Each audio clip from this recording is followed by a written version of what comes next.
Я не знаю, что вам говорить.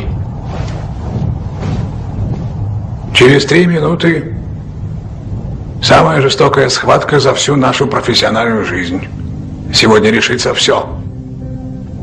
Или мы снова команда, или ломаемся.